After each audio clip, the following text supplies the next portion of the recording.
Large sweeping moves by Poland's new government continue. Poland's new Minister Coordinator for Special Services, Tomasz Siemoniak, has announced that he will liquidate the CBA, the Central Anti-Corruption Bureau. This is an institution that has successfully been fighting corruption since 2006. This decision may be motivated mostly by a desire for political revenge, since the CBA has repeatedly dealt with the new government's party, the Civic Platform, politicians in the past. The CBA is not the only institution threatened with liquidation. The CBA was established in 2006 during the first Law and Justice government. The institution was headed by Mariusz Kamiński, the same Mariusz Kamiński who was sent to prison as soon as the new government stepped in. Investigators at the CBA often cracked down on corruption at various levels of government and did not concentrate their efforts on any one particular party. In 2016 to 2019 alone, the value of property secured by the CBA in continuing investigations amounted to nearly 930 million zloty. It was the Central Anti-Corruption Bureau that conducted investigations into, among others, Sławomir Nowak, Stanisław Gawlowski, Roman Giertych and Włodzimierz Karpiński. The Central Anti-Corruption Bureau is unfortunately not the only institution that may be feeling threatened at the moment. In the budget being prepared for the current year, the ruling coalition is cutting funding for the Institute of National Remembrance by 68 million zloty. The IPN is an institution that deals with crimes committed by government officials during the Soviet era. First of all, the cutting of the budget affects our ability to conduct investigations for the victims of totalitarians. And this is not just investigation, but identification. Radical reductions in the budget of the IPN may lead to its closure. It is thanks to this institution that, among other things, Lech Wałęsa's past as a secret police collaborator was revealed. Also the murder of Father Franciszek Blachnicki, in which Jolanta Lange, until recently a co-worker of Warsaw Mayor Rafał Trzaskowski, was implicated. This wave of liquidations may also reach such key infrastructure projects as the Central Transport Hub, although admittedly the ruling majority does not speak with one voice on this particular issue, but the government's plenipotentiary for the Central Transport Hub does not rule out abandoning the project entirely.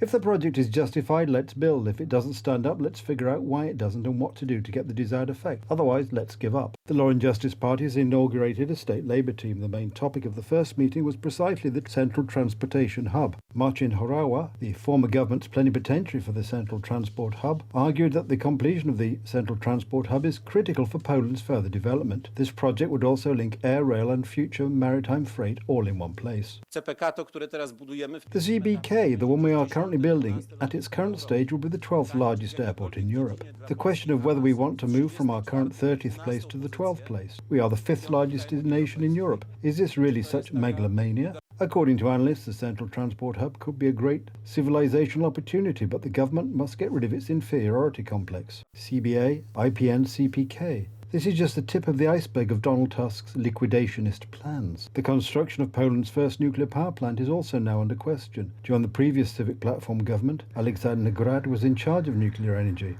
The politician took a salary of about 55,000 zloty a month, but nothing was built during his tenure. Ylva Johansson, European Commissioner for Internal Affairs, predicts that 4.5 million migrants will enter the European Union on an annual basis, with the European Parliament set to finalise the Migration Pact in the spring. The Pact is expected to grant Brussels sole authority over forced migrant relocations to member states like Poland and to impose penalties for non-compliance. The Law and Justice Government has opposed this, blocking previous attempts by Civic Platform to enforce migrant quotas. Deputy Speaker of Parliament Małgorzata Kidawa-Błońska argues that Poland can accommodate migrants, especially women and children, without compromising security. Conversely, Law and Justice MEP Jadwiga Wiśniewska advocates for measures to deter migration, urging rather financial and political support for North African countries and stricter asylum procedures. The New Left supports the Migration Pact as a solution to Europe's migration challenges, with MEP Łukasz Kohout asserting it's necessary. However, Law and Justice MEP Dominik Tarczyński disputes this, blaming the European Union for exacerbating Italy's migrant crisis and advocating tighter border controls. The coalition government led by Donald Tusk initially opposed forced migrant quotas, but later agreed to the pact, facing criticism from Law and Justice MPs like Zbigniew Kuźmiuk. They argue that Europe's open-door policies have led to increased crime and insecurity, citing examples from countries like Sweden. Tarczynski warns that implementing the Migration Pact could exacerbate existing social issues, echoing concerns about rising crime rates and a lack of accountability for perpetrators. The effect of the migration policy will be exactly what we see over the last exactly 15 years in all the countries that introduce this insane policy. We see what is happening in Sweden. These are the official figures of the Minister of the Interior in Sweden. The highest number of rapes, the highest number of murders and robberies. The continuing debate underscores divisions within the European Union over migration policy and its implications for member state security and societal well-being. We go now to the situation in Gaza and the recent revelations that there are Hamas militants embodied within the UNRWA, the United Nations Relief and Works Agency for Palestinian Refugees in the Near East. Israeli government spokesman Elon Levy told a press briefing on Tuesday that at least 13 UNRWA employees were actively involved in the 7th of October Hamas attacks on Israel, and that the refugee agency was entirely co-opted by Hamas Islamist militant group. Levy revealed some parts of an Israeli intelligence dossier that prompted a cascade of countries to halt funds for the United Nations Palestinian Aid Agency. They include allegations that some staff took part in abductions and killings during the 7th of October raid that sparked the Gaza war. UN staff were among the perpetrators of the October 7 massacre. UN staff, their salaries paid for with international taxpayer money, were involved in the barbaric, premeditated atrocities and abductions. At least 13 UNRWA employees are implicated in the massacre. 10 Hamas operatives, 2 Palestinian Islamic Jihad, and 1 unaffiliated.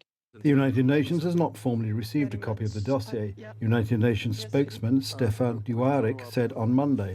Palestinians have accused Israel of falsifying information to tarnish UNRWA, which says it has fired some staffers and is investigating the allegations. The 6-page dossier alleges that some 190 UNRWA employees, including teachers, have doubled as Hamas or Islamic Jihad militants. Levi said as many as 10% of the agency's staff were members of the Palestinian militant groups. He described UNRWA as a front for Hamas, saying Palestinian militants are on its payroll and that it is covering up the presence of weapons, rocket launchers and tunnels inside its facilities. He said that UNRWA and the aid it provides had been hijacked by a terrorist organization. Foreign Minister Israel Katz said UNRWA head Philip Lazzarini should go. The agency employs 13,000 people in Gaza. More than 10 countries, including major donors the United States and Germany, have halted their funding of the agency. UNRWA said on Monday it would be unable to continue operations in Gaza and across the region beyond the end of February if funding were not resumed. United Nations Secretary General Antonio Guterres vowed to hold to account any employee involved in abhorrent act, but implored nations to keep funding UNRWA for humanitarian reasons. The World Health Organization has also urged donors not to halt funding for UNRWA, stressing its vital role in providing essential aid to millions in Gaza. UNRWA's potential liability to continue operations beyond February, as announced on January the 29th, raises concerns about the welfare of Gaza's 2.3 million inhabitants. With aid flow reduced, preventable diseases are rising, and the risk of famine looms large. The World Health Organization emphasizes the urgency of maintaining support for UNRWA to prevent further suffering, loss of life, and averting further catastrophe. Meanwhile, Israeli right-wing protesters crowded outside the Nitzana crossing between Israel and Egypt today to block the entry of aid for Gaza through the crossing. After protesting for a few days at the Kerem Shalom crossing and trying to obstruct the access of aid trucks into Gaza, the Israeli military declared the crossing a closed military zone and diverted the aid to go through the Nitzana crossing with Egypt. Chanting and carrying Israeli flags, the protesters demanded the stop of aid to Gaza, saying it was merely helping Hamas while Israeli hostages received no aid. Protests in Israel demanding that the government do more to secure the hostages' release have been spreading, as little progress has been seen in ceasefire talks mediated by Egypt and Qatar since November, amid disputes between Israel and Hamas. French farmers intensified their protests near Paris and Toulouse airport, blocking highways and setting hay bales ablaze, demanding increased government support and relief from challenges like cheap imports and strict environmental regulations. Ahead of Prime Minister Gabriel Attal and the Agriculture Minister's policy announcements, farmers seek concrete measures to address financial strain. These actions coincide with EU summit discussions where farmers hope to draw attention to their grievances amid broader geopolitical concerns.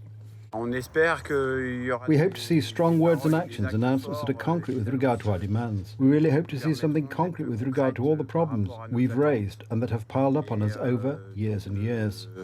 On espère vraiment du concret. Protests reflect growing discontent across Europe, with farmers in Germany, Poland and beyond echoing similar sentiments. In response, the French government has reversed plans to reduce agricultural diesel subsidies and promised to ease environmental rules, while also planning to advocate relaxed EU regulations on fallow farmland. President Emmanuel Macron is set to discuss it with EU officials and leaders in the margins of the summit in Brussels, underscoring the urgency of addressing farmers' concerns amidst broader political discussions. Meanwhile, in Germany, truckers are also joining farmers in their protests against the Green Agenda. Many say that the Green Agenda only serves government, who use it as an excuse to extract more taxes from working people. As a road user, I pay my taxes. I pay my taxes for road maintenance via the mineral oil tax, which is no longer called mineral oil tax. Otherwise, it would be earmarked and they would not be able to use it elsewhere. And now I'm paying fees again via this toll. The German Bundestag decided to raise the highway toll for heavy goods vehicles last October in relation to their CO2 emissions per tonne. Critics argue the toll increase will be passed on to the consumer, as entrepreneurs will not be able to shoulder the extra cost, and that the infrastructure for e-vehicles is not yet developed enough. Others say that this is a clear way to push small and medium-sized businesses out of the market, as only giants can afford to make the necessary investments. Politicians, of course, put the blame squarely on political ideology. And you get the impression that this is what the Greens want. If no wheels are turning and no CO2 is being emitted, then no more food will be transported and we can go to the basement and read the Mao Bible, wait to die. And we don't want that. We want work to continue here.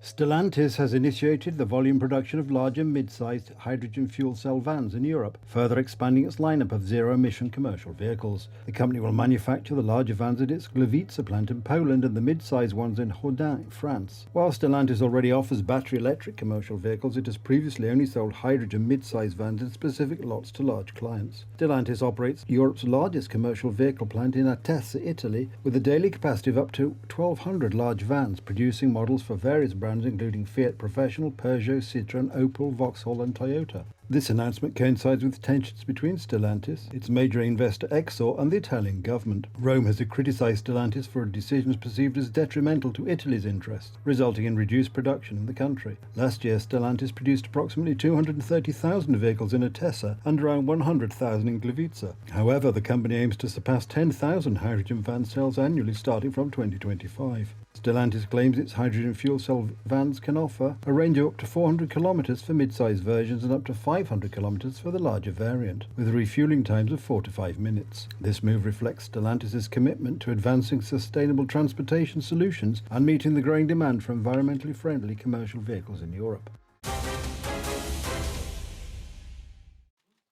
Ryanair is hoping that Poland's new pro-European government will support its growth plans in the country, which assume a doubling in size over the next 6 to 8 years, CEO Michael O'Leary said on Tuesday. O'Leary told Reuters the previous government didn't want Ryanair to expand and the company ran into a lot of political interference. A new government headed by former European Council President Donald Tusk took power in Poland in December after 8 years of Nationalist Law and Justice Party rule. The company said it plans to raise passenger numbers in Poland, the largest country in the European Union's eastern wing, by 10% to 80 million this year. It announced 30 new routes from the country for a total of 300. In addition to complaints about capacity constraints, particularly at 2 airports around Warsaw, Modlin and Warsaw Chopin Airport, Ryanair has criticised the former government's plans to build a new airport in central Poland, its Solidarity Transport hub, calling it the dumbest plan ever. While many point to the fact that the central transport hub is mainly a transport hub which would not only be focused on passenger transport, but a huge deal of freight coming from the east on its way to the west, O'Leary, however, had this to say. You know, this is what the kind of communists used to do. We'll build an airport in fucking Siberia and everybody will have to use it because we say you all have to use it. It doesn't work that way.